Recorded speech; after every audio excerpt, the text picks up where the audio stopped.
Nice and comfortable now, ready to go. How's everyone doing? I hope you all had a good day. A couple things happened recently. I just started a new job not too long ago. I just started eating a new diet, which has been exciting. And oh yeah, I finished Breaking Bad. That happened. Yeah, that's what I'm here to talk about. Bah. Hello everybody, you all know me by this point, I'm sure. I am SDS Man. How are you all doing?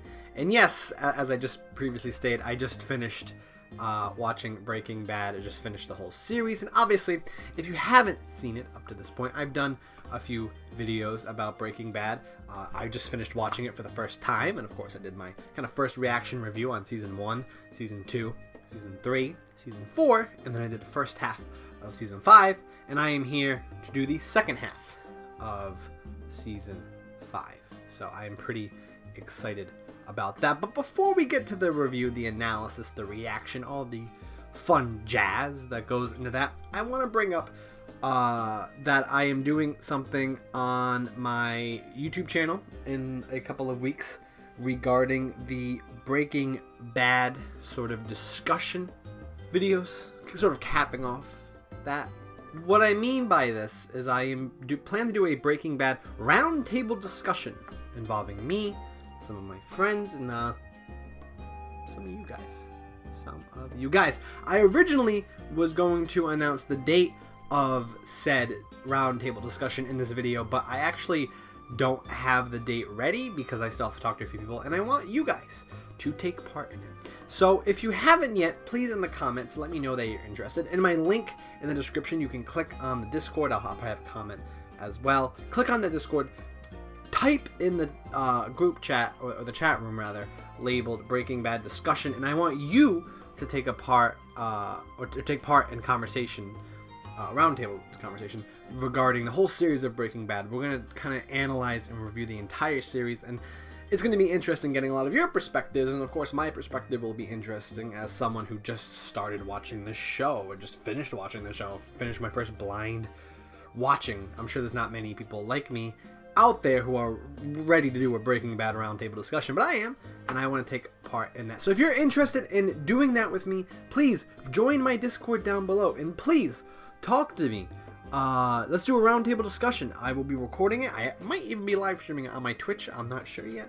But I will definitely be recording it and definitely be posting on this YouTube channel. So I do hope you find interest in that, and I do hope you take part in that. So please click those links down below. So I guess I'm here now to talk about Breaking Bad Season 5, or the second half of Season 5. A few things I want to know. Number one is my computer has been having some problems during the day, so I'm unsure. There may be some recording issues. I just did a few recording tests, and most of them went well, but some of them, the video lagged and the audio might have lagged. So if that does happen, do be aware. I'll do my best to deal with it. I'll probably just cut out stuff. So if maybe some complete thoughts or some complete ideas aren't fully explored, that may be the reason why. Or if you see any audio or visual glitches, just know it's because my computer's being a dummy boy. But this is really my only opportunity to record this video, because my second point, and I'm sure you can figure this out by looking at the length of this video, this is going to be a long one, because I'm going to be talking about the last 8 episodes of Breaking Bad in pretty deep depth, especially the last couple of ones.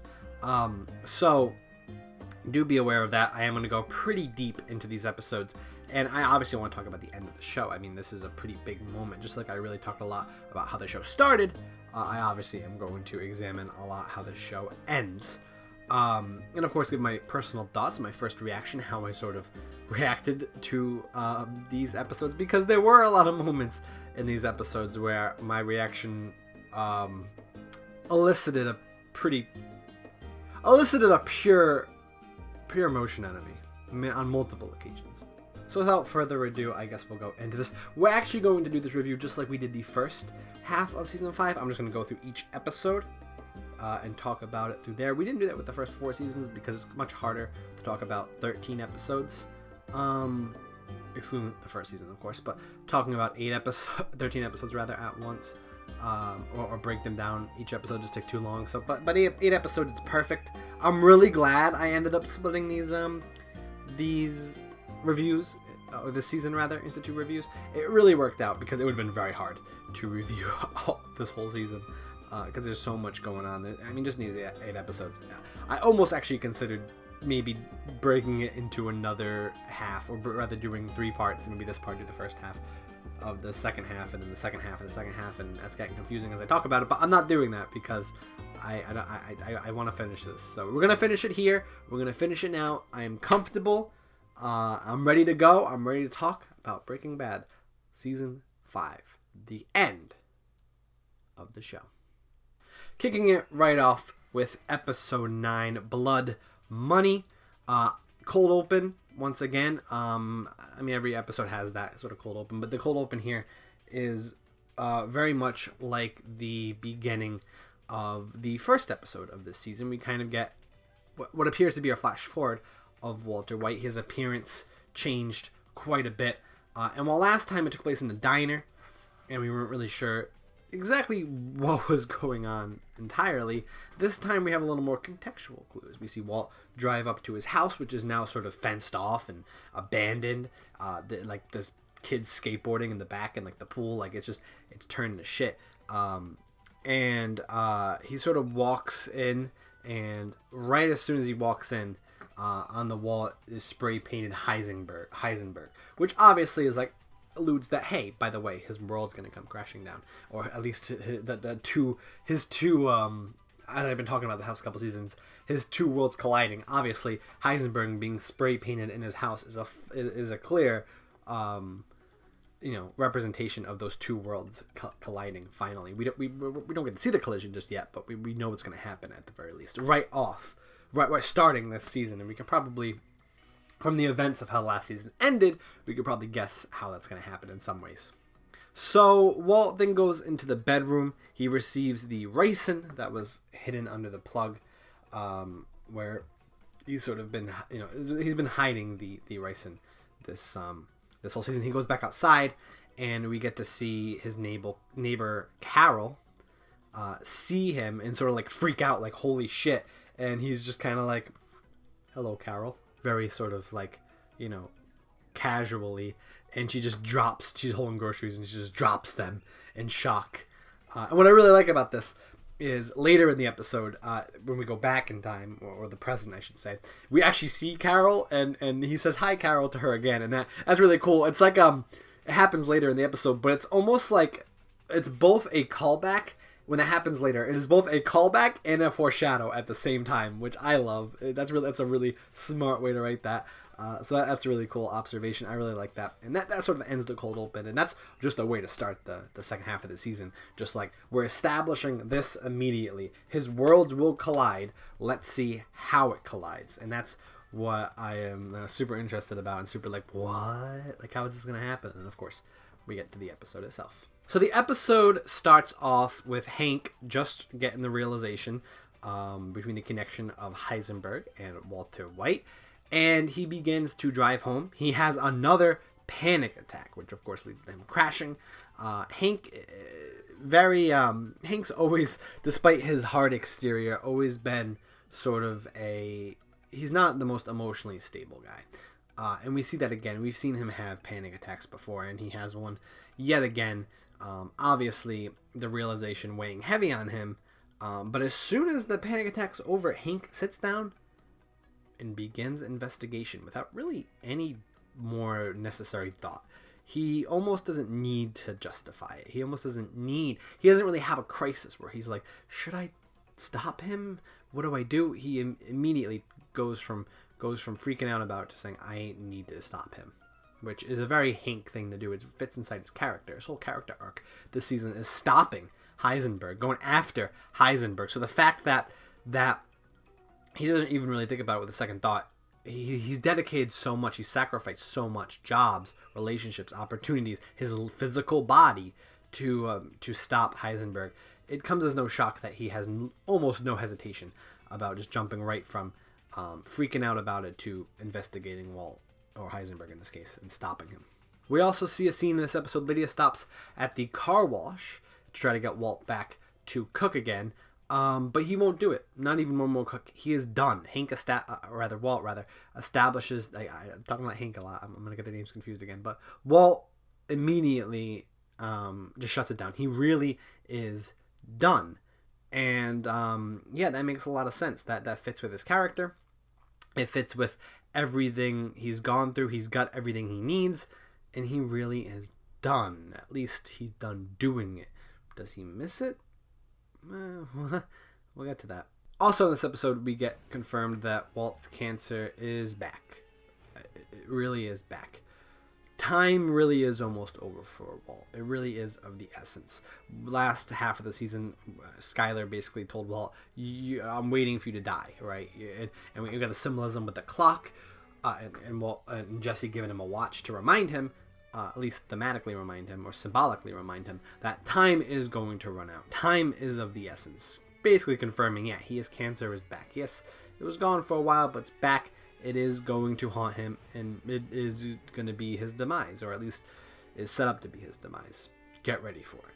So, always reminding us that death is waiting, and death will strike when necessary.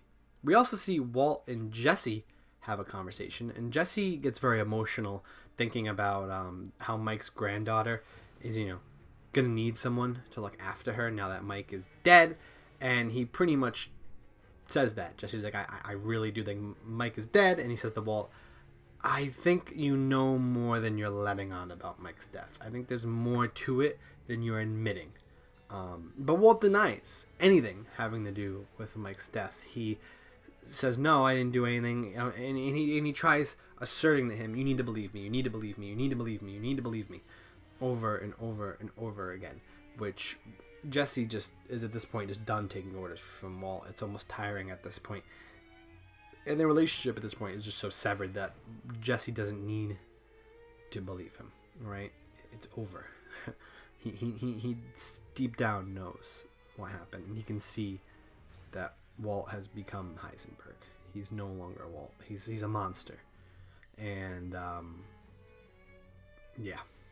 later we get a scene where Walt realizes his Walt Whitman book is missing, and he gets a little sort of suspicious. He checks under his car and notices there's a tracker there, and it's that moment where everything connects in Walt's mind. He now knows that Hank knows, and it just becomes a chess game.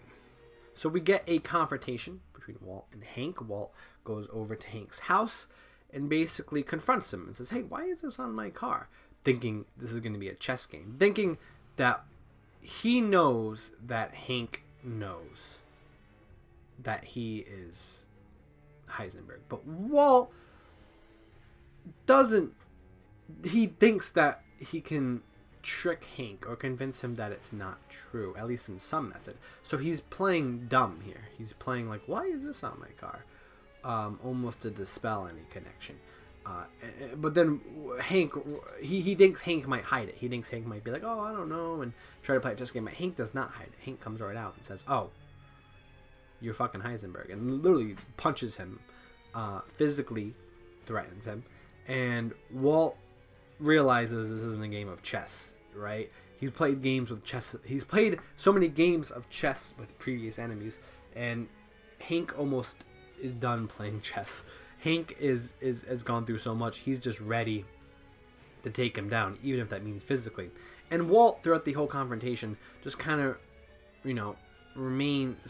proclaims his innocence. And there's only one line he really says that gives away to Hank that, yeah, I'm Heisenberg. I'm not really going to say it, but I'm Heisenberg, and you need to get off my back. And those words are, Walt says to Hank, do what you want, but tread lightly. Obviously, threatening Hank right there, while also, at the same time, not necessarily admitting he did anything wrong. Ending the confrontation, and it goes to show their two different approaches, and it goes to show that, yes, this rest of the season is these two, their confrontation. This is the rest of the show, which is what my suspicion was. So, very excited. I'm very excited to see where this confrontation was going to go, and I thought they did a very good job setting it up here. And really, just following through with characters, which, you know, that's how you do a final season, baby.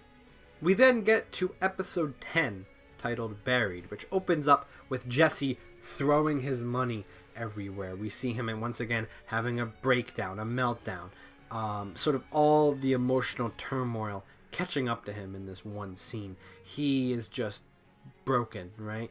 I mean, everything about him is just, he almost just doesn't have anything left to fight for. At this point, you know, he looked up, Mike was his most recent role model. Obviously, with him gone, that has devastated him greatly. And obviously, all the incidents with the kid, he almost just wants to erase these past couple years over him. He no longer cares about the money, because money doesn't mean anything to him anymore. It doesn't have that value. He has more than enough to live, and all he really wants is to live. But Walt has pretty much taken everything from him. He has nothing left to live for at this point. So him throwing the money out the window is him almost psychologically trying to, you know, throw away every aspect of his life with being a cook. He is trying so hard to just give it all away. Try to, and not necessarily doing a strategic way, like a meltdown way, just getting rid of it all. Obviously attracting suspicion, but yeah, I thought that was that's pretty hard to watch emotionally. Just Jesse's emotional breakdown, and it's yeah, it's his only really way of dealing with it, or I guess not dealing with it. We also see Hank confront Skylar in a restaurant. They meet up in the restaurant, and it's a very uncomfortable interaction. Basically, Hank is like, yeah, I know, you know, Walt is involved in this. He's Heisenberg, like, I'm gonna stop him. And Skylar, kind of not knowing what to do, freaks out over and just says this line over and over, saying, am I under arrest? Am I under arrest? Am I under arrest? And, you know, Hank, not really knowing how to react, or at least not expecting that reaction, just kind of puts his hands up and goes, no, when she leaves. And he's just kind of like, this is going to be harder to approach than usual. She is broken. Walt has broken everyone around him. We just saw with Jesse throwing the money, and Skylar's just so broken. She is emotionally stuck in this emotional turmoil. And we get more of that this season between Walt and between Hank and Marie. Her sort of stuck in the middle there. And this scene sort of also shows Hank that dealing with this is going to be harder than maybe he imagined. We also get a scene with Walt burying all of his cash, thus the episode Buried, in the desert, which happens to be the spot where he first cooked. A lot of symbolism there, sort of nostalgic, going back. It's a comfortable place for him. It's a place that has a lot of sentimental value to him, and we'll get more into that later in the episode, or rather later in this video, in future episodes. And for those who watch the show, you know what I'm talking about. We also get a scene in this episode between Marie and Skylar, where Marie attempts to take Holly. Marie comes over Skylar's house, sort of like tries to, you know, confront her about her being connected with Walt, and then eventually tries to take Holly from Skylar. Skylar freaks out. A very harsh attempt. Marie doesn't always think things through. Hank at the end comes in and breaks it up. But what I found interesting was her taking Holly from Skylar is a foreshadowing that we'll get to later, as the foreshadowing you could imagine. But it also draws a parallel, same to a scene that happens later. And instead of Marie taking Skylar's baby, it ends up being Walt. So a good setup there that people, Marie and Walt, are actually more similar than you think, in that sometimes the best way to attack Skylar or confront her or to combat her is to take away the things she loves, which is a very Walt sort of thing to do. But when he does it against his family, it doesn't really work. We'll get more into that later, obviously. But I thought this was a very cool setup, foreshadow, sort of parallel. So I liked it. Also, at the very end, we get Jesse being interrogated by these investigators. He has a very deadpan sort of attitude. And then, of course, Hank comes in and says, I'm going to deal with this. And that's where the episode ends. Picking up with episode 11, Confessions. This is probably one of my favorite episodes of the second half of the season. One of mine, literally.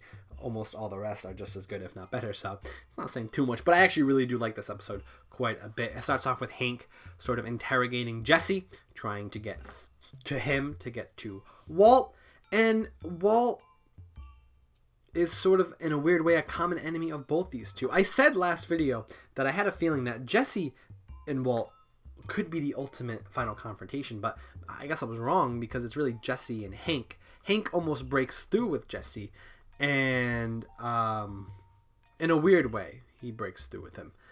They don't really team up, not yet, but Jesse's not interested in helping Walt right now. He's interested in just getting out and leaving. He doesn't have this sort of motivation to take down Walt that Hank does, although maybe he should, but there's some piece of it missing, which we explore later in this episode. We also see Walt manipulating Walt Jr. Once again. He's just getting way better at manipulating people. It's his best skill at this point. But we see Walt manipulating Walt Jr. Walt Jr. Gets invited to Marie. He wants to go over to her house, and then Walt, in a desperate attempt to stop him, because Marie obviously knows that he is Heisenberg, he basically says, "Oh, by the way, son, my cancer's back. Have fun, go to Marie's." And he's like, "No, I'm going to stay. He's like, "You don't have to stay." Obviously manipulating him. That's obviously his goal. He says, "Oh, no, I'll stay. You have cancer. Why would I want to, leave my dad after learning that?" And Walt goes, right, and smiles evilly on the inside and goes once again manipulating everyone he can, and it's just sickening. It's just sickening. We get one of my favorite scenes in this season. This scene was so uncomfortable and so tense. The meeting at the Mexican restaurant between Walt and Skyler, meeting up with Hank and Marie in a public setting to sort of confront this conflict between the two, which is not going to end just abruptly. I mean, Hank has sacrificed so much to stop Heisenberg. Like I said earlier in the video, he's not just going to give it up. So this confrontation, is serious. It's probably going to go places, and it's super uncomfortable, really hard to watch. Awkward, kind of funny in weird ways, humorous, some humor here, even though it's humor from the obviously uncomfortable situation. This is probably the last interaction we really get between these four characters all in one room. This is really the last one. And I think, I think it does a good job of sort of being a farewell to this sort of relationship between the four of them, ending, of course, in tragedy, ending, of course, in trying to stop Walter. The meeting doesn't go well. Obviously, they don't have a resolution, but they do. Skyler and Walt rather, basically admit to Hank and Marie that he is Heisenberg. We admit it. But at this point, Walt's strategy is, instead of trying to play his chess game, let's play Hank's game, but let's just threaten him. Let's just go at him and say, "You want to stop me? Let's try it. Take this DVD." Of course, Hank doesn't know this. He thinks, "Oh, this is a confession." Okay. Goes home and plays it. And the ultimate manipulation move, the ultimate move of just a slap to the face, and Walt showing his true power play, and threatening Walt. And basically, this DVD, in it, Walt says, "Oh, I confess to, being a cook, but it was because of Hank's help, and he threatened to do it for me," and blah, blah, blah. So trying to incriminate Hank with it. And Hank at first is like, "Well, this isn't really going to work because there's really no connection between us and his money." And that's when Marie admits to, unwillingly, of course, but, still takes took Walt's drug money, that paid for Hank's recovery, which again at the time and even still now is like beautifully ironic, right? Like this beautifully ironic, and it comes full circle and almost like slaps them in the face, like it's a full circle thing coming back in them right into a corner, saying like, "Oh, we are connected." And I don't think at that time Walt was giving them the drug money to manipulate them, but he could have been. Maybe I'll have to go back and watch the show. Would have been season 3 that would have happened. Would have been curious to see if even back then Walt was, well, if I pay with my drug money, this could help me out in the long run if, of course, Hank finds out. I don't know if that's true, but what I do know either way is the irony of Walt's drug money helping Hank recover. Lot of irony there. Obviously, that's not really in Walt's, or rather, that's not really in Heisenberg's benefit, but it is something Walt did, or would be happy to do, because he obviously cares a lot about Hank. But yeah, I thought that was a really cool moment where that sort of connection from just a few seasons ago sort of ended up making this conflict harder for Hank. So I found that really interesting. So we get a few scenes left in this episode that really sort of push the story forward. Walt informs Jesse that Saul can contact anybody to give them new identities, and he meets up with Saul and Jesse in the desert, and is like, you can start over, you can have a better life, you can get a job, you can meet a girl, you can start a family, sort of trying to help Jesse out and push him down the path. But Jesse, at this point, just like Skylar, is done falling for the manipulation. He's done falling for Walt's tricks, and he's very skeptical and confronts Walt about his true motivations. He says, "Stop working me. Stop trying to control me. Stop trying to manipulate me," basically, is what he says. And why don't you Jesse says, why don't you just admit the truth, right? Why don't you just tell me, right? You need this for you. You need me to go, right? To somewhere for you, to help you out, right? Which is obviously what Walt wants. Even though he does care about Jesse, it's obviously what Walt wants, but he is still trying to manipulate Jesse to benefit him. And he goes, why don't you just ask me to do this for you as a favor, right? Instead of just like asking, like pretending you're doing this for my benefit. Stop pretending that you care about me, right? And he says, if I'm afraid that if I don't do this, you're gonna kill me just like you killed Mike. If I refuse this, you're gonna hurt me. And he says to Walt, like, I really don't think you care about me. I only think what you want is you want me to leave so that we can stop Hank's investigation. Walt walks up to Jesse, who flinches. Like, he walks up to Jesse, and Jesse's afraid of him. He flinches. And Walt gives him a nice, big, manipulating hug. Just be like, I care about you, son. But Jesse does not hug back. Jesse does not hug back. He doesn't reciprocate it, but he almost accepts it. And just has to accept, I have to do this. He nevertheless, he goes limp, and he just breaks down in the tears, crying in Walt's arms. This is one of the most heartbreaking scenes in the entire show. We've seen Walt's transformation. We've seen Hank's progression. Even Skylar. A lot of these characters have changed since the beginning of the show. But arguably, Jesse has had the biggest change of this show, and arguably tying Hank, but I think even more than Hank. Jesse has definitely had the most tragic story this season, the most tragic sort of transformation. He's turned into quite the tragic character, and this scene symbolizes that to a T. We see Jesse just break down, confronting Walt about his manipulation, and Walt doesn't respond with anger that like Jesse thinks he's going to, or respond by trying to kill him. Instead, he responds by hugging him, which hurts even more. It kind of confirms to Jesse that this dude has been emotionally manipulating. And I'm not saying that Hank, or rather Walt, doesn't care about Jesse, because he clearly, obviously does. There's been many moments where him harming, hurting, or cutting Jesse out of his life would help him. And he did that a lot of the times. He's hurt Jesse a lot of the times, to benefit him. But simultaneously, he does care about Jesse quite a bit. Two things can be true. Walt does care about Jesse. Simultaneously, he will literally fuck him over any time of the day if it means getting what he wants. And he does it here, and Jesse really almost can't take it at this point. He can't take it at this point. And there's so much to dig in this one scene. I really could talk about this scene forever, but we have a lot more to go, so I'm just going to move on from this. So then we get basically the final scene of the episode, really everything pouring over. This leads pretty much until the rest of the show, or at least the next couple episodes. We see Jesse about to leave, about to restart his life using Saul's connection, waiting for the car to pick him up so he can leave and start his new life, right? Until he pieces everything together. Basically, he looks at he looks at the cigarette in his pocket. He was smoking weed, of course, in Saul's office, and he notices that it's gone.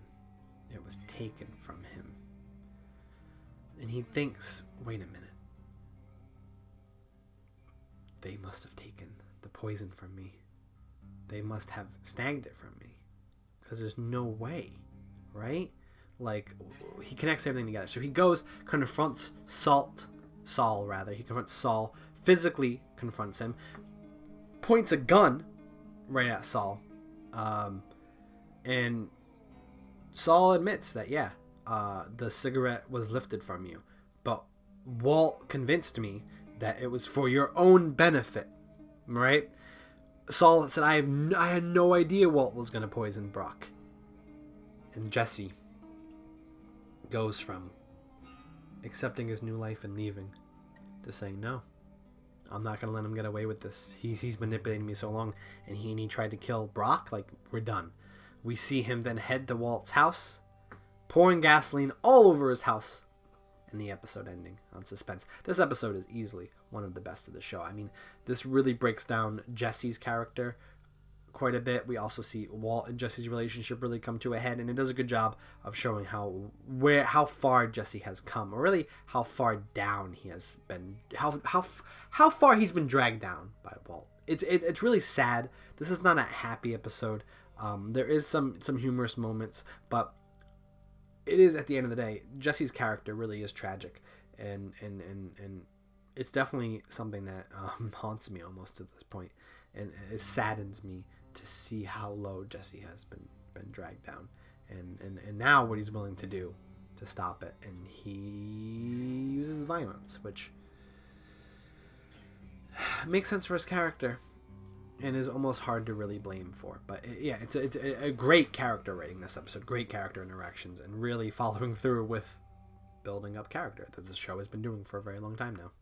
We then get to episode 12, Rabid Dog, which I don't actually have much to talk about. Not necessarily because there's not a lot that happened in this episode, but because there's so much more that happens in the next 4 episodes, which I'm obviously going to be talking about in a second. But I'll kind of just briefly talk about some things that happened in this episode.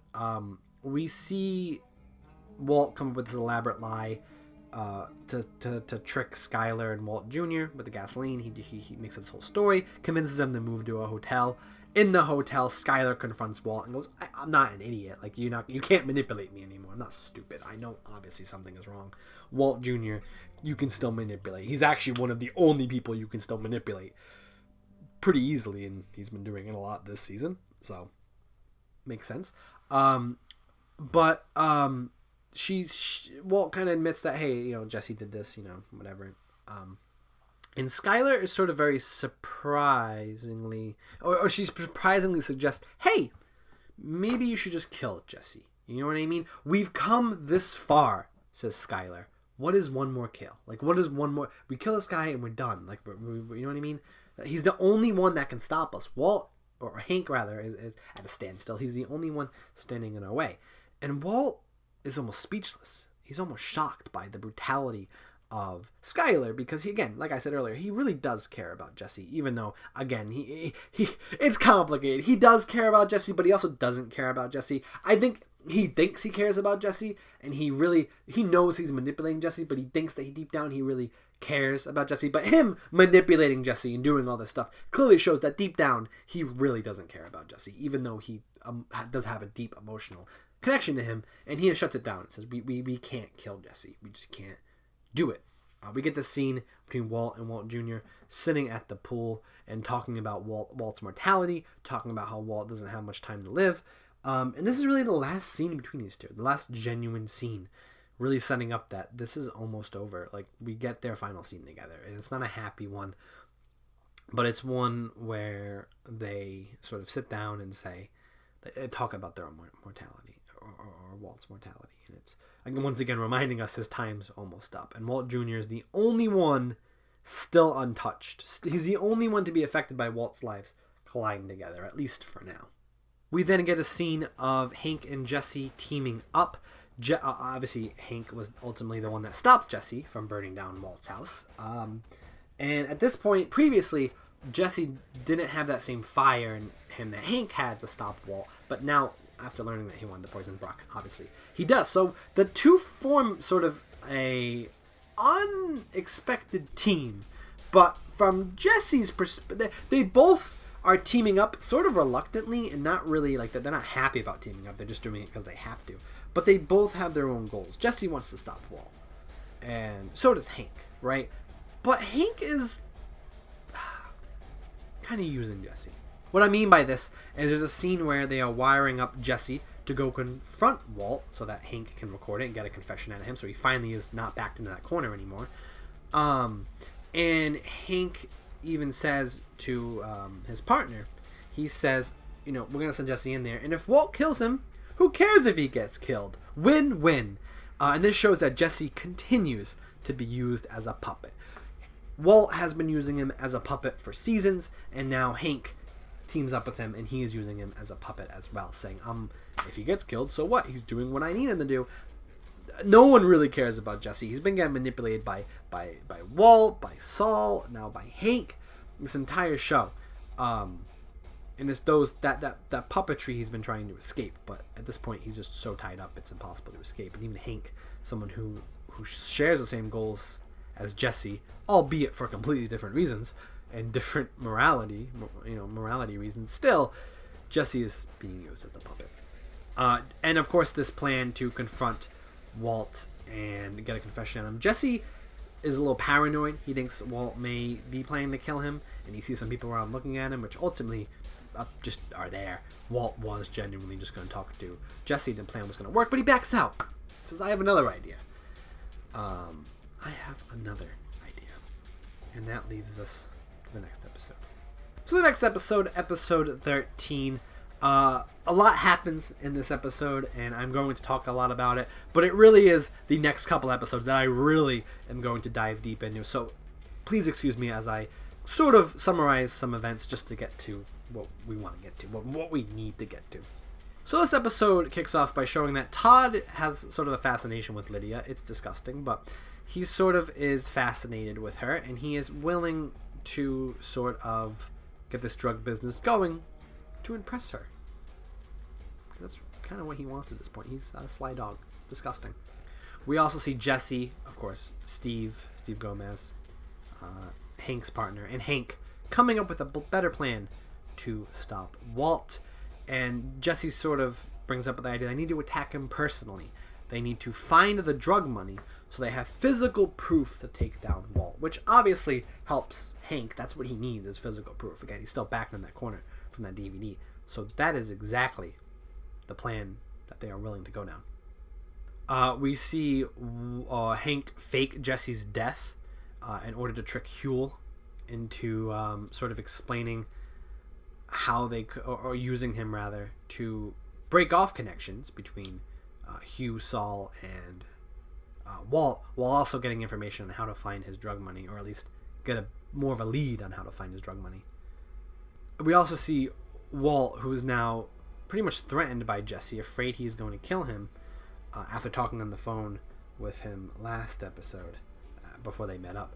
Walt hires Jack and his Nazi crew to take out Jesse as a defense. Walt has souped pretty low before, but obviously working with Nazis, which he's done before, souping low to protect him from Jesse, it's just disgusting. It's just appalling. But yes, he uses Jack and the Nazis, the neo-Nazis, to take out Jesse to protect him. And this, of course, will come back very soon.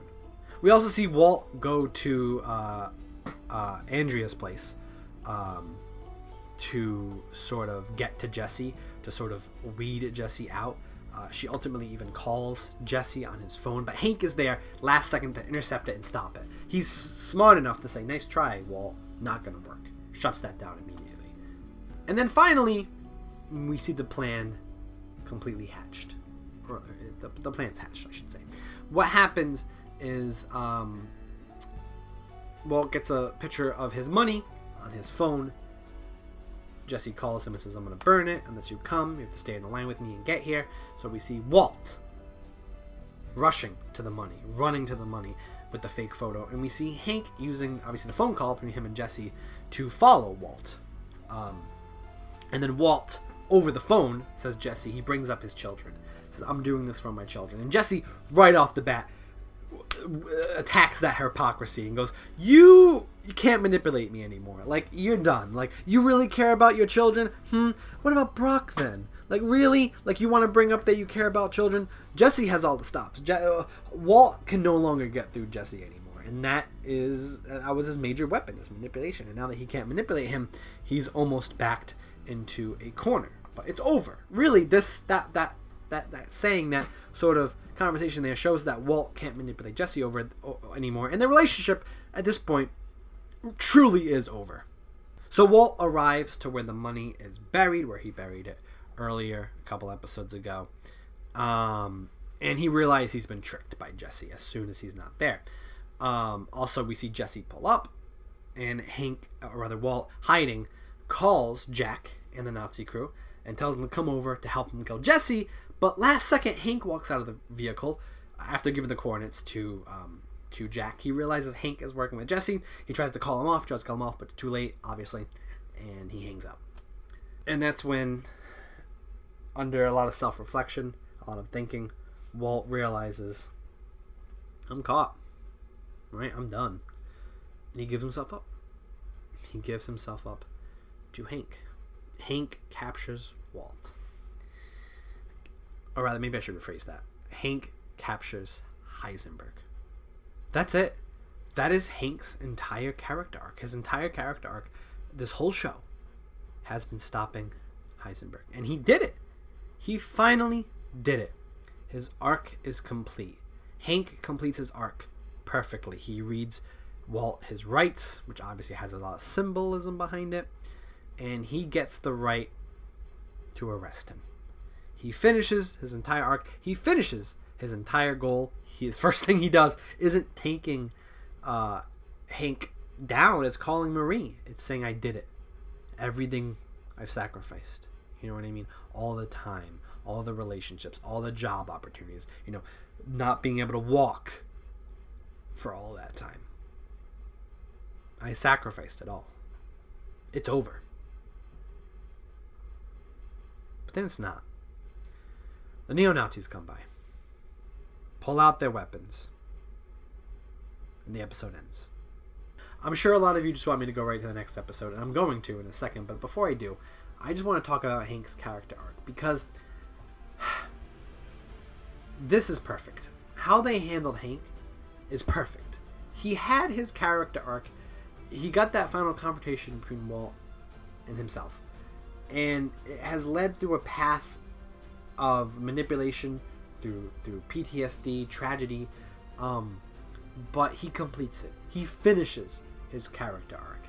And as in all good tragic stories, as soon as a character fills, or rather completes their character arc, their whole motivation, their goal, any tragic story is going to do one thing, and we all know what the thing is, and we'll talk about it in a second. And I think this is perfect. Because, like I said earlier, I watched Breaking Bad because of how disappointed I was by Game of Thrones.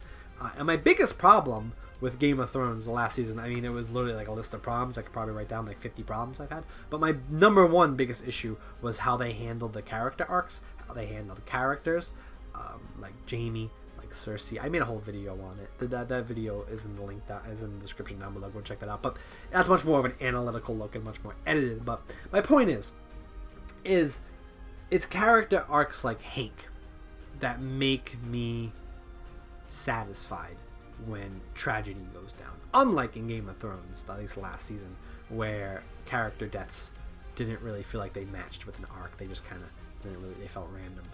This is how you write a character. This is how you finish off a character. Obviously, he's not finished in this episode. I'll talk about the next episode, don't worry. But, yeah. Completing his character arc, and then of course them coming with the guns, it's perfect, right? It syncs up perfectly, and it is it's not even that hard writing. It's simple writing, but it takes a lot of dedication, takes a lot of commitment, and the show committed to it, and they finished it. And yeah, it's exactly what it needs to be. Going on now to episode 14, Ozymandias. The best episode of the show? At this point, my favorite episode of the show would have been The Fly. And that still is probably one of my favorite episodes. But this is probably the best episode of the whole show. This is probably my favorite, probably the best. And in a weird way, as we'll talk about in a second, it almost is the real ending to the show. I mean, there's still 2 more episodes after this, but in a way, this is an end to Breaking Bad as we know it. This ends really everything it needs to. In the show after, or the episodes after this, really almost its own show in a weird way. But this ends quite a bit. But I'm going to talk about a poem. Do you guys want to talk about poetry? Let's talk about poetry. So there's this poem about Ozymandias. I researched this a little bit, and Bryan Cranston, of course, the actor of Walter White, they actually read it out in a promotion for this episode. And the poem talks about how this once great king, he sort of used to boast about how good he was, until his whole empire came down. Ozymandias' work, all of his work to build an empire, crumbled and disappeared. His civilization was wiped out. He was gone. Everything was turned to dust. And it really talks about the sort of destructive power that people can have, and kind of talks about sort of the destructive nature of humans and their thirst for power, and how it all comes crumbling down. And ironically, Ozymandias, his empire, came down in a desert, and that's of course where Walt is right now. There's also this image of Ozymandias having this statue and it falling down onto the desert ground, and I'll talk about that symbolism there. But the title obviously refers to that: a man's power catching up to him, an empire being gone in just a second. How you can have all that power, but it can just be gone. And that's of course what happens here. This episode opens up with a flashback to the first cook in season 1, where the RV is, of course, the location where they are now. And it reveals quite a bit comparing then to now. This is a really smart way to open up the episode, because it shows this is where we were and this is where we are. So this flashback really shows the de-evolution of Jesse and Walt's relationship and their characters. Watching these two interact in the scene, it almost feels like we're looking at 2 different people. We've seen how far these characters, or rather how low these characters have come since this, and how their relationship has changed so much and where their relationship is now. But it also shows the de-evolution of Skyler and Walt's relationship. We see Walt give his first lie to Skyler, where he's like, oh, I'm just out, I'll go grab pizza and be home soon. Obviously not telling her, hey, I'm out cooking meth. Again, it's like looking at that, like Skyler and Walt, completely different people, and they actually have a relationship that seems to work. It's so weird looking back on it, how far we've come. It's really shown that. It's almost like a flashback, like showing how far we've really come. And it reminds us that that this is that where his money is, where this confrontation is happening, is the same place where his first cook happened, and how everything started with that cook. That first cook has started the show. In a way, that's where the show, as we know it, is ending. Symbolism, baby. And yeah, that's where, this is where the show started. This is where the cook started. This is where the lies started. This is where the Breaking Bad started. And this, of course, is perfect poetry, that where his empire began, where his empire started, is, of course, where his empire ended, where his empire is going to fall. So the shootout is happening, and it cuts right to the end of it. We see Steve Gomez is dead. He's shot. And Hank lies having a wound. He's bleeding. And, of course, we see Jack come with a gun, point to Hank, confirms that they are with the DEA, and says, perfect. I can just kill him off. He's about to shoot Hank, of course, and then Walt, from the back of the police car, screams out. He's brought to Jack, and he pleads for Hank's life. And Walt reveals that Hank is family. And this really upsets Jack, but he says, oh, no, wait. There's actually money nearby, like millions of dollars. My whole empire is buried near here. I will offer it to you if you spare Hank. And Walt pleads Hank to just admit that he won't do anything. Just admit. But Hank won't budge. His character arc is complete. He's come this far. He is not one to just shy down and just admit it. He's proud, and he won't budge. And then in a way, Hank knows it's the end. He knows it's over. And he does. He accepts his death. And he dies. Of course, this scene is definitely one of the most tragic scenes in the show. In a way, I would argue that, in a weird way, Hank is almost the hero of this show. And Walt turned out to be the villain. We followed Walt. And it's not very traditional for a story to follow a villain. But in a weird way, Hank is the hero of the show. So him dying, like I said, is almost the way of the show ending. Where everything begins and ends. Walt's first cook really was the start of the show. And in a weird way, Hank's death really is the end of it. And of course, it marks his empire coming down. We see Walt collapsing. Just like Ozymandias, the statue collapsing to the desert ground. We see Walt fall over to the ground. We don't hear his screams, but we can see him. We can see the pain on his face as his empire collapses. The neo-Nazis find the money. They find the bins of money, the barrels, and they take it. So when Walt is ever at his lowest point and there's nothing left, his empire is gone, it's almost expected that a man this inherently bad would do one thing, is hurt people. And hurt the people he claims he loves. And that's exactly what he does. He notices Jesse is hiding under the car. And he points out to Jack and them. After Jack leaves a barrel for Walt, he points out that, hey, you never finished the job. There he is. Right? Like I said, his empire is over. He can't explode his anger onto the neo-Nazis because, in a way, he's powerless there. They have the weapons. They outnumber him. But he can explode his anger on someone. And that is Jesse. Just as Jack is about to kill Jesse, Todd convinces Jack, let's not kill him yet. We should bring back Jesse and interrogate him. He might know stuff about the police. Is that okay, Walt? Can we bring him back and interrogate him? And Walt is just like, whatever. He's a broken man.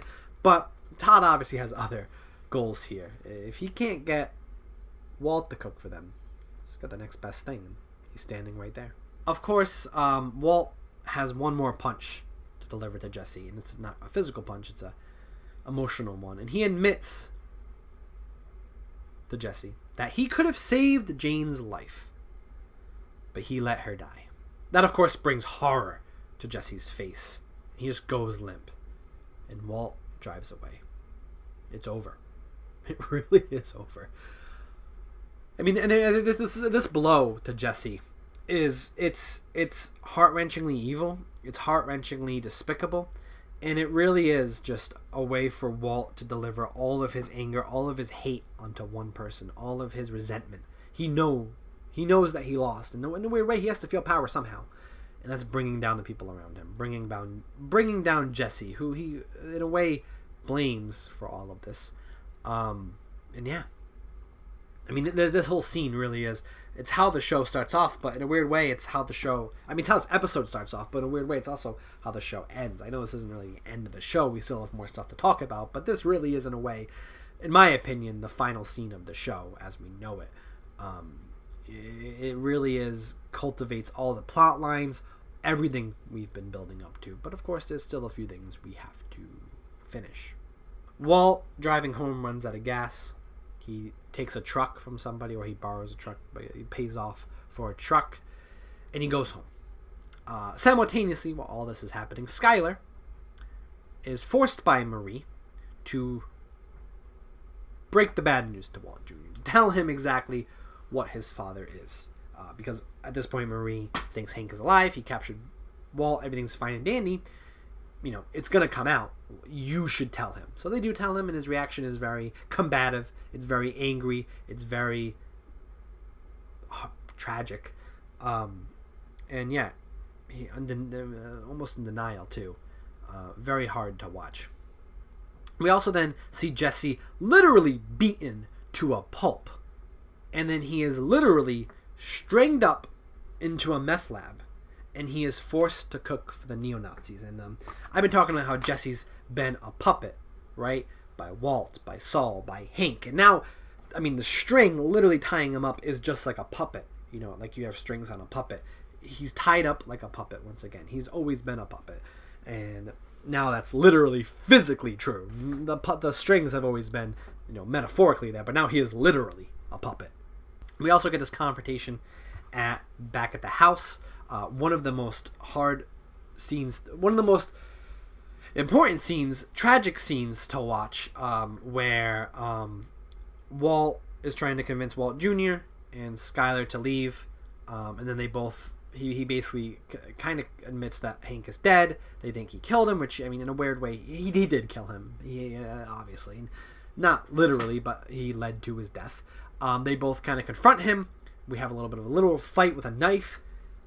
We have Skyler defending himself, Walt sort of being taken aback by it, Walt Jr. literally tackling him to the ground, this confrontation, and then we have this scene, where, or this line rather, where Walt looks at Skyler and Walt Jr., who are lying on the ground, a look of terror on their faces, and he says to them, "We're family." And after seeing their reaction, whispers it again, "We're family." But almost in a different way. The first one is very confident. "We're family!" Like, we are family. He's confident. But after seeing their reactions, he says it again, almost guessing himself. Much quieter, saying, "We're family." You know, he almost, at that moment, realized he has lost his family.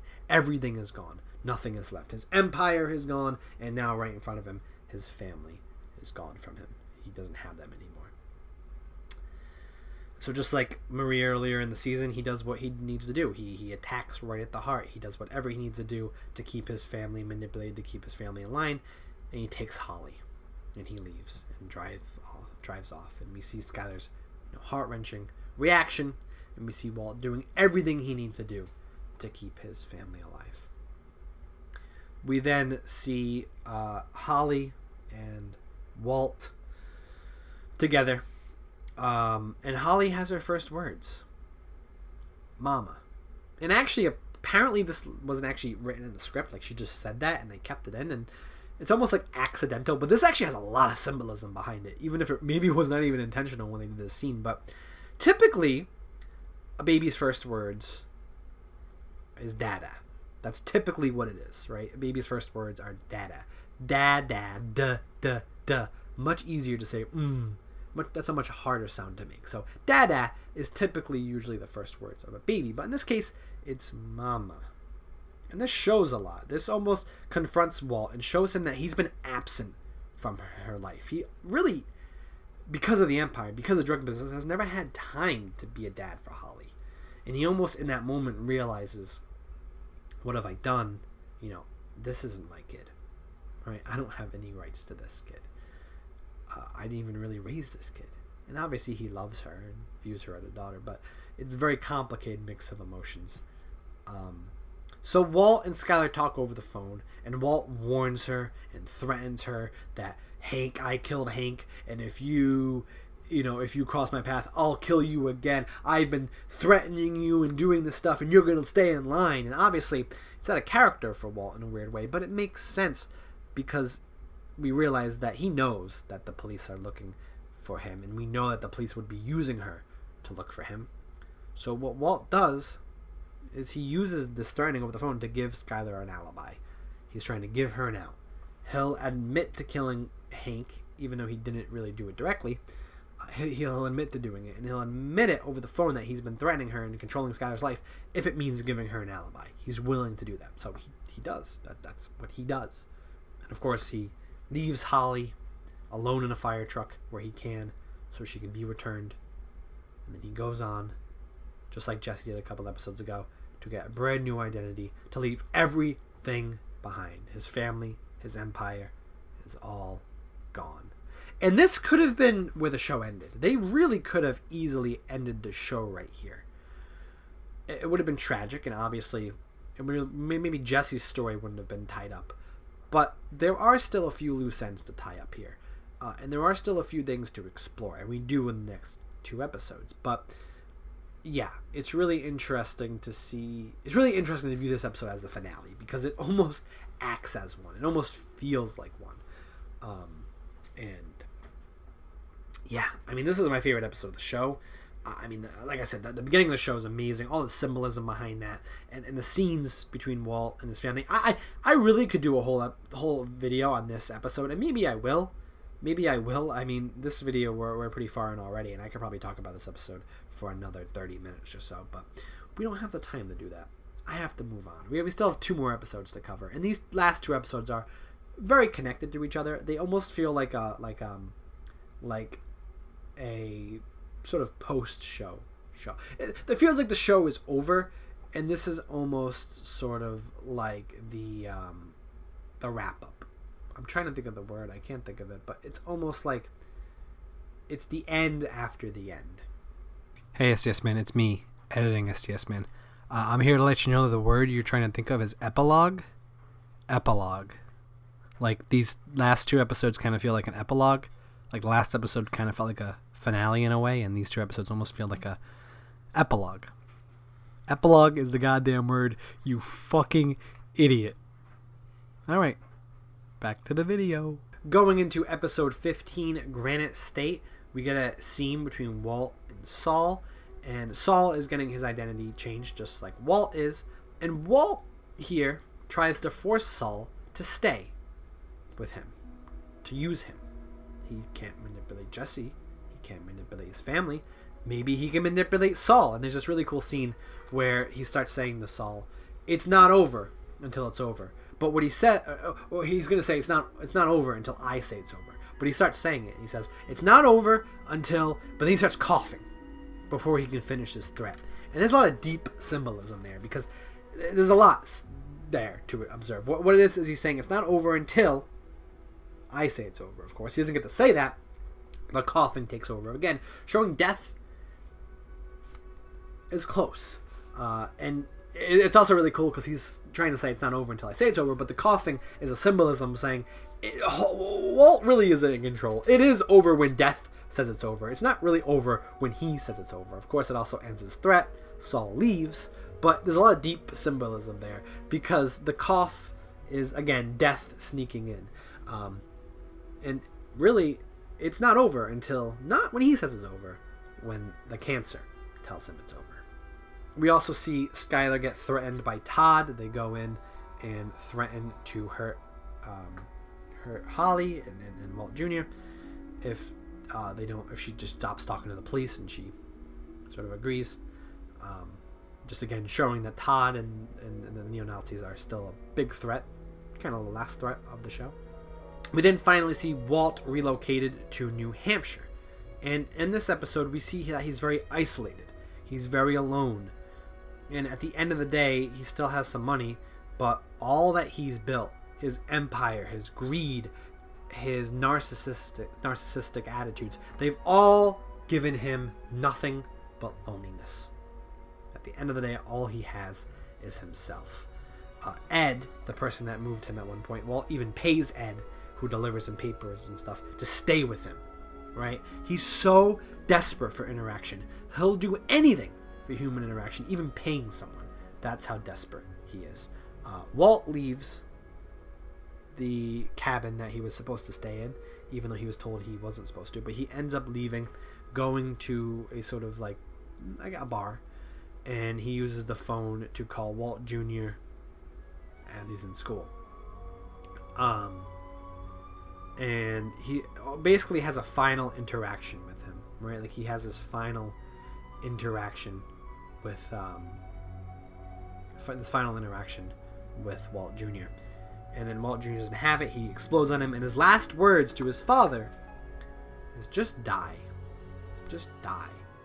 And this actually echoes a previous scene back in the show when Walt was very scared to get treatment, and Walt Jr. said to him, "Just die already."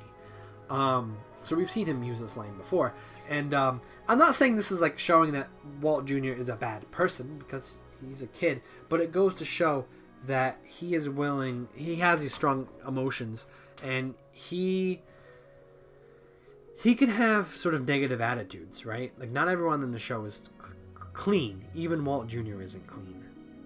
Even though he's not like, he's more clean than others, I should say. But that scene, those last words to his father, really shows off his true feelings.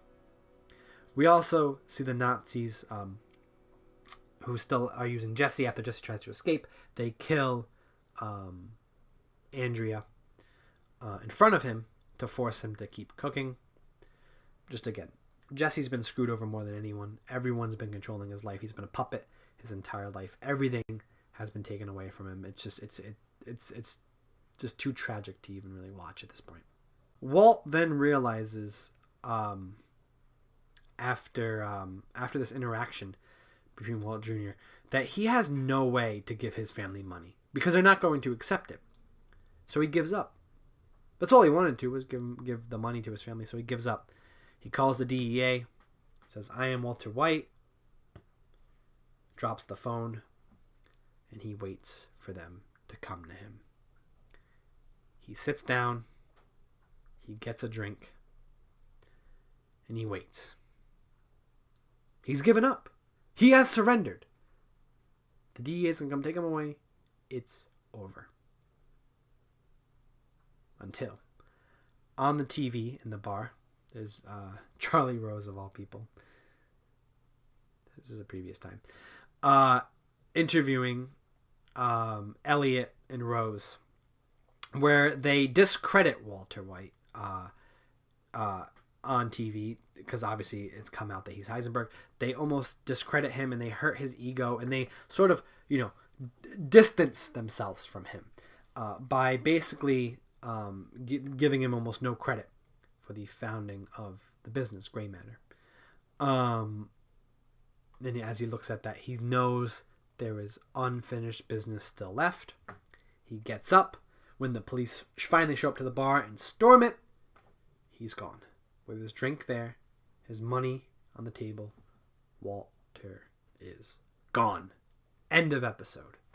I love this episode. I love how they really showed all this sort of, they showed all of this interactions here. And what they were really showing is how what the show, like I said, I think the show basically ended last episode. And what all this whole show amounted to for Walt was just nothing. Loneliness, pain, and desperate for human interaction. And how he tries to give money to his family. They won't accept it, so he gives up. Until, of course, the revelation comes, which leads us to the last episode of the show, Felina. This is episode 16, Felina. So, there's actually a lot of symbolism behind the name of the show. Obviously, it sort of a symbolism to finale, but if you actually break down the elements, it actually can kind of like refer to, I think it's like about like blood, sweat, and tears or something. Blood, tears. I don't remember. I looked it up before, but there's the elements Fe, which is iron, Li. I don't know my elements. I'm not going to pretend that I do. But point is it really sums up the whole show in one word. But Walt goes to the Schwartz's house, drives all the way back from New Hampshire. He threatens them. And while we think he's there for revenge for discrediting him, we think that it's because of his ego that he's going to hurt them. But he's actually there to use them to give his family their money. He's going to use them on Walt Jr.'s 18th birthday, give the money to his family as a cover-up. That is his ultimate laundering scheme.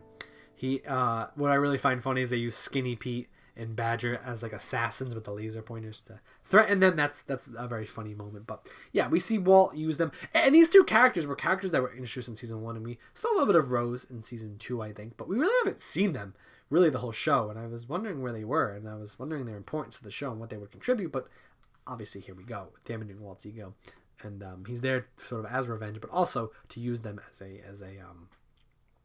the ultimate money laundering scheme, I guess. We also then finally catch up to the flashback scenes that we have been seeing. Of course, Walt going to his house and seeing everything, Walt going to the diner, all that stuff. We see him getting the poison, and we have this scene where he poisons Lydia, who's meeting with Todd in the cafe. And he poisons Lydia and almost warns Todd that he's still out there. Shows him, hey, I'm still here. And, of course, the scene ends there. Moving on, I do want to analyze these scenes, but I'm going to hold off on them because we have a lot of scenes to analyze. And we've been going for a long time and are going to be going still for a long time. But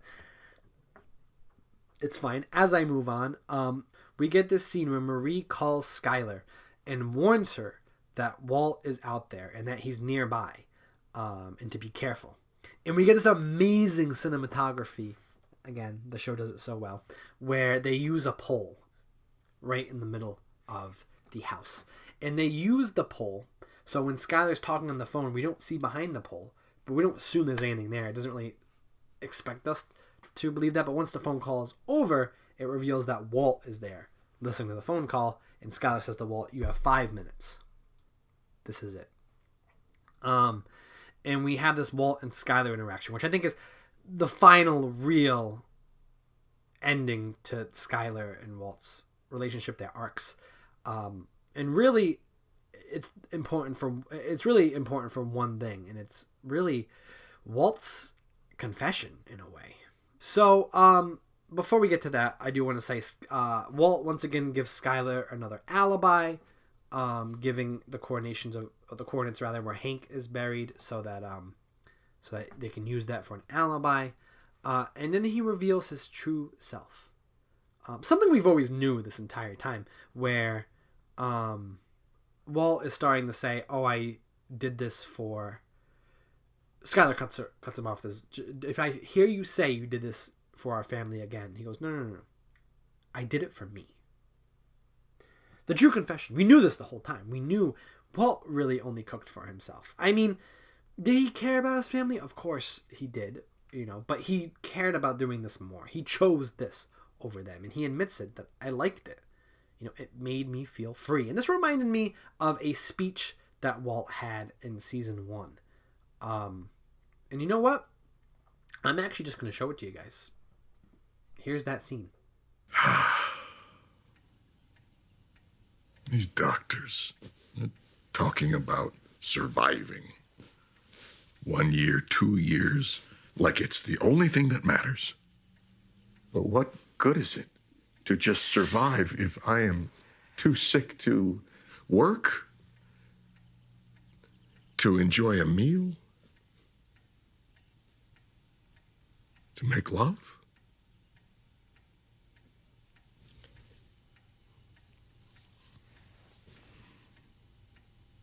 For what time I have left,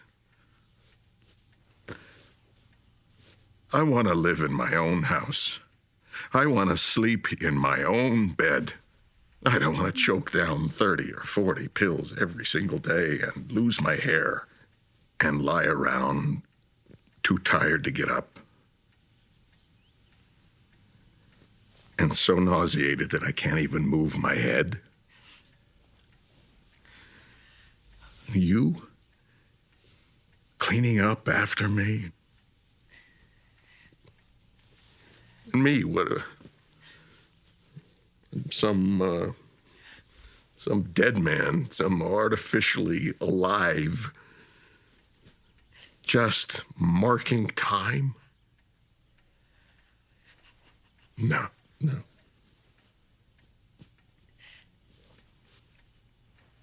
And that's how you would remember me.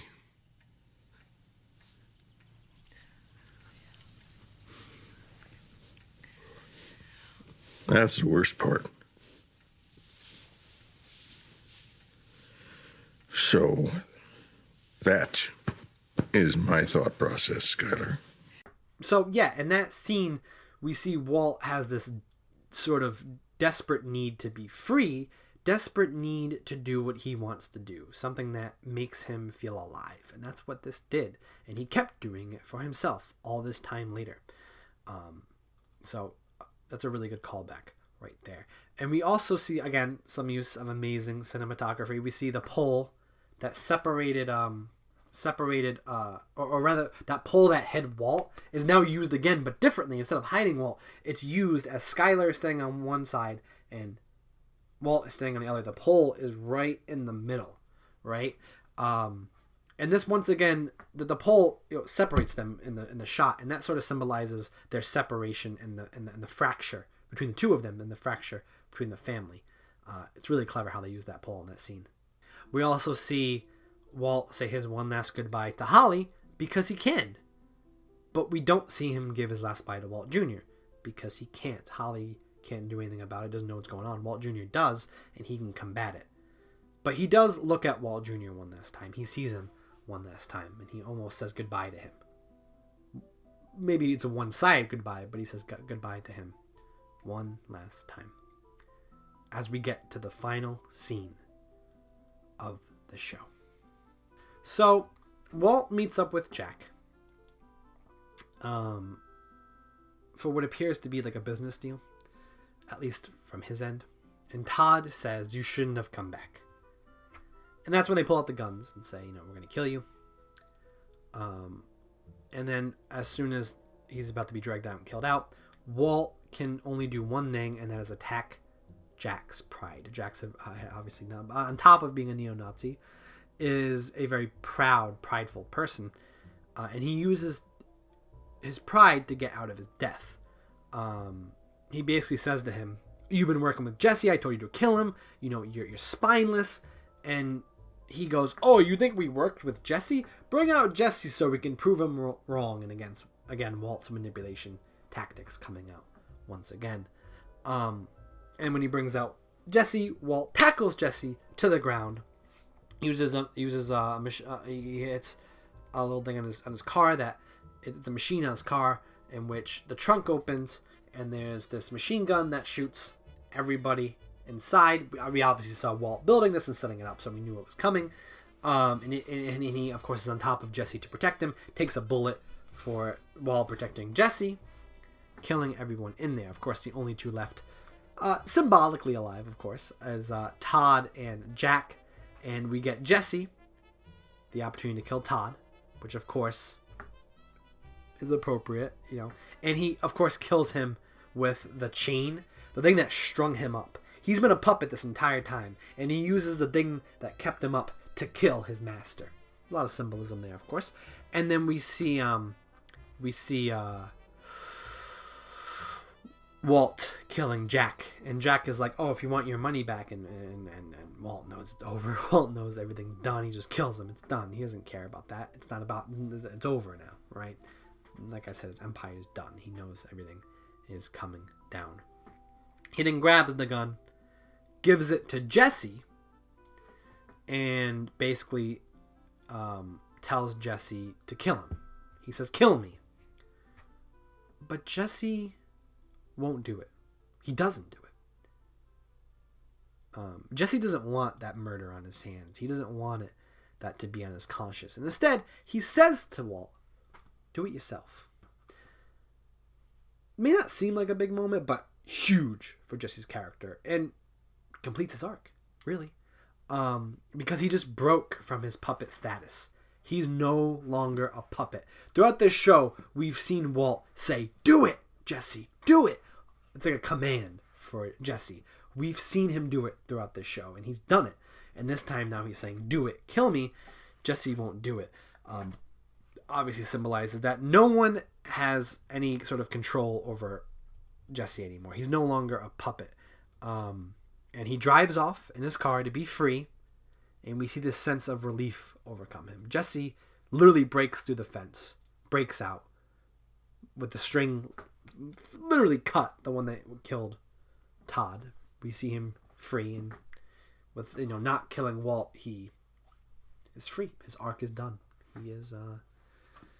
He has escaped it after being tied down for so long.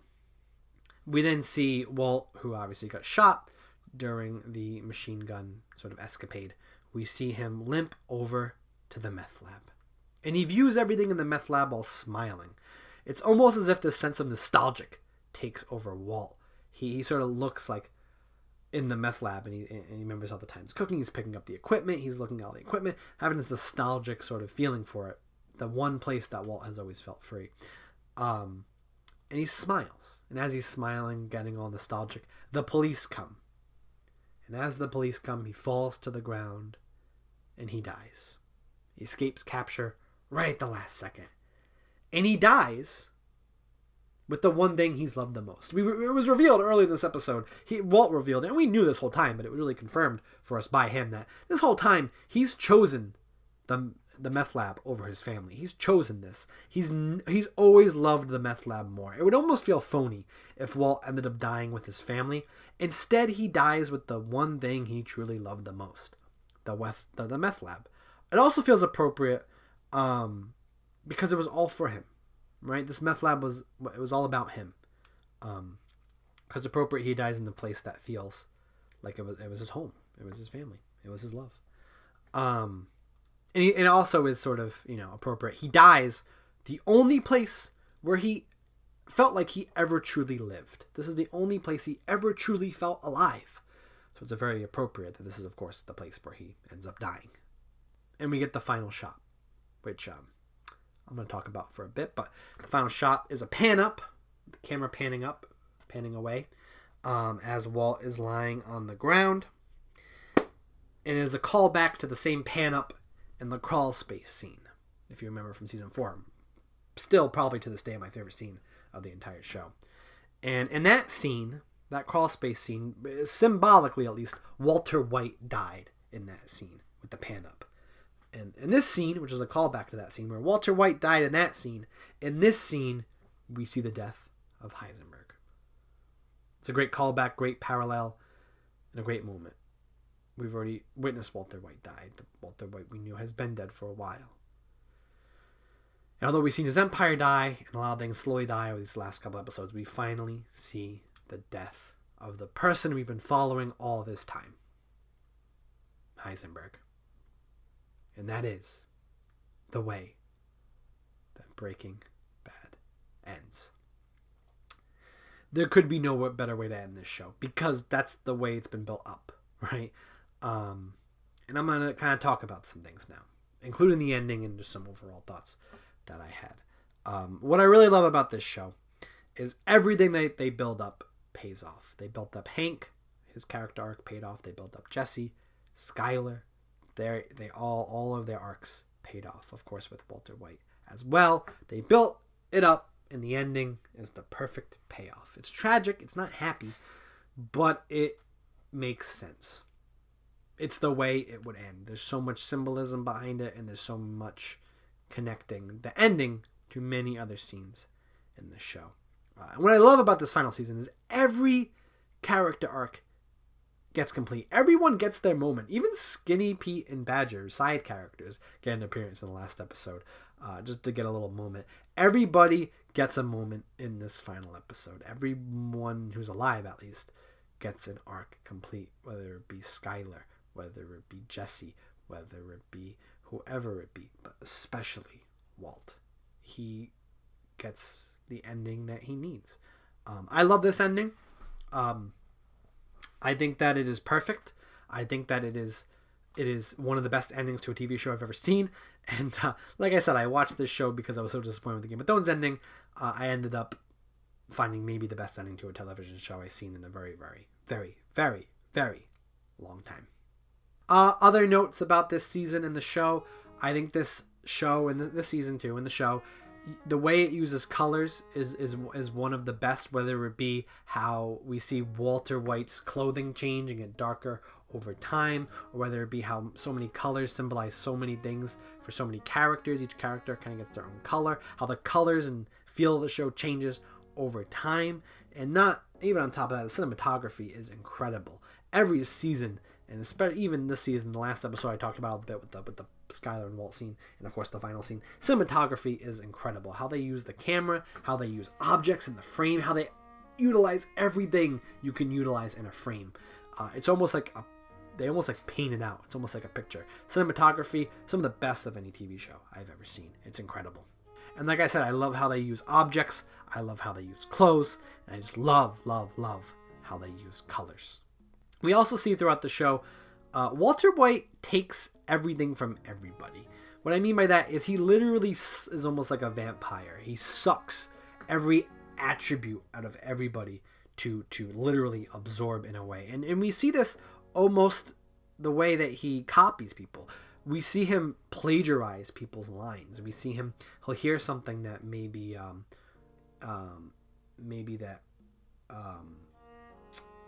Gus said at one point, and then he uses it as his own line for a point later. You know what I mean? Like, he takes lines from people. He takes things from people and almost plagiarizes it. He uses it as his own. Mike will say something and he will take something from Mike, and we also see him copy something. I saw this great comparison people made online where at one point, like, in everyone he killed, Walt takes something from there. So obviously he killed in season 1, he killed that drug, one of the drug members who tried to kill him in the first episode. He chokes him to death.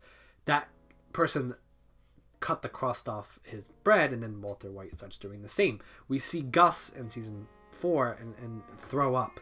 He puts this towel on the ground, kneels on it, and that's how he throws up. And then we see in this season Walt does the same thing. He's almost copying Gus. And then we also see a scene in the last season where Mike and Walt get a drink together, and Mike doesn't want ice or Mike rather does want ice in it. Walt doesn't. And then eventually he copies that in this season when he's drinking with Hank, because he of course kills Mike. Everyone he kills, he copies. So that is interesting. I also want to say, last video, speaking of Mike, I at the end of the last video I was like, did Walt really kill Mike? I had a feeling that he didn't. He did. I just thought there was more there than it was. I might have been overreading that scene, but he did. So yeah, just wanted to bring that up. But overall thoughts on the show. Really, just to say it lightly, this is my first time watching the show, and I can confidently say, and it's very hard for me when I finish a show to confidently say this because I have to really think about it, and I have been thinking about this. I finished the season about a week ago. But I can confidently say Breaking Bad is one of my favorite shows of all time. This is easily one of the best shows I have ever seen. The way it is written, the way it is shot, the way everything comes together, the thematic elements of it, the character arcs and elements of it. I needed a rebound show from Game of Thrones because Game of Thrones obviously disappointed me so much. And I thought Breaking Bad would be a good rebound show. And in a way it was. Everything I had wrong with Game of Thrones, this show didn't. It did everything that Game of Thrones couldn't do. It did it very well. But not only that, this show isn't a rebound show. Because it's just so much better than that. And I expected to really, really like this show, but I didn't expect myself to. I mean, I expect myself to maybe think it'd be one of. People have told me this show is one of the best shows ever. So if you told me coming out this would be one of my favorite TV shows of all time, I necessarily wouldn't have been shocked by that prospect. But what I'm trying to say is, Game of Thrones, Breaking Bad really is one of the best TV shows, if not the best TV show I have ever seen. It really is that good. It does everything it needs to do very well, how it builds up everything. It really finishes every arc. It scratches every itch that it brings up. It does everything it needs to do. The beginning, the middle, the end, all feel like different shows, but simultaneously all feel like one show. The show feels like all one thread. There's never a point in the show where it feels like one show is authored by one person and then authored by another one, kind of like Game of Thrones does when they obviously separate from the books. Instead, this show feels like it has a clear purpose, a clear vision, a clear path. Everything was planned out perfectly, everything was set up perfectly, and they finished. That's a hard thing to do. It is not to say it's easy, but it's much easier starting and building up a show than it is ending it. And Breaking Bad just did it perfectly. It really did. And my overall thoughts on this show, I have a lot to say, especially now I just finished it. Looking back, looking forward, this show really is one of my favorite TV shows I've ever seen. So what's next? Well, let me tell you. I do plan to do future videos on Breaking Bad. El Camino, I think that's the name of the Breaking Bad movie. Came out a couple months ago, and I haven't really heard much about it, which may be a good thing, may be a bad thing, I don't really know. But I am going to watch it, and if I watch it and I really feel compelled, I may do a video on that. We'll have to see.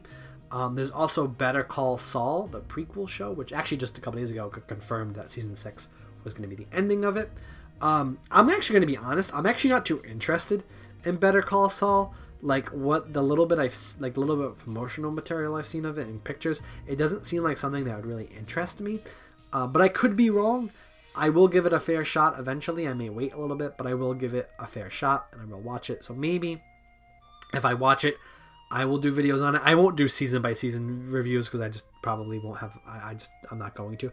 Maybe I'll watch the whole show, and then maybe for when season 5 comes out soon and then season 6 comes out, maybe I will do like a whole sort of series review on it and what I liked and didn't like about it. But we'll see. But what I am definitely doing is I am going to be doing a conversation with you guys, as I talked about earlier in the video. I'm going to talk about it right now. If you want to talk about Breaking Bad with me and some other viewers and some of my friends, do it. We are going to be doing a round table discussion on my Discord channel, and I'm going to be recording it and putting it on YouTube. And if you want to be a part of this, I would love to have all these people. Obviously, I have a very interesting perspective on the show. I'm sure many of you do, and I would just love to have you guys. I know I talked about this earlier, but I want to talk about it again. Be a part of it. So please, in the description down below, go to my Discord, go to the channel titled Breaking Bad Discussion, and say you're interested in being a part of it. I will talk to you, and we will get you all caught up, and we will sit down and we'll talk about Breaking Bad. Also, just in general, please check the comments. I probably have it there too. Click on the Discord link. I would really love to talk to you guys. Of course, I also did videos in Season 1, Season 2, Season 3, Season 4, and the first half of Season 5 regarding Breaking Bad, so go check those out. Go also check out my Game of Thrones Season 8 review. It's much different than this. I don't just sit here and talk. It's actually an edited video with clips and much more analysis than there is here, because it is kind of my first reaction, but it's also a deep dive into how the show just fucking falls apart. And of course I mentioned Breaking Bad. So go check that video out. But please, I really beg you guys to take part in this. I would love to talk with you guys, and if it's just me or one or two of my friends talking about Breaking Bad, I won't mind it, but I would really love to talk to you guys. So please comment down below what you thought about this season, what some of your thoughts are, and please join my Discord, and I want to do a round table discussion with all of you. So please take part in that. Until then, till all of that is done, I hope you all have a good day. That Breaking Bad discussion at this time of being uploaded has probably already been decided. Maybe check the comments, check my Discord. There'll probably be a day that we're doing it, or at least we'll be doing it very soon. And that video of the discussion between everybody, that will be up on YouTube at this point, probably in a couple weeks. So keep an eye out for that. So okay, take part in that discussion. If you're watching this video now and it's been uploaded around this time, you probably only have a couple days left. So take part in that, please. And till next time, I hope you all have a very good day. I just finished Breaking Bad. I almost feel like a changed person. So now, without further ado, all that is left to do is for me to leave. Thanks, guys. I came here a much different person. And now, I'm ready to leave.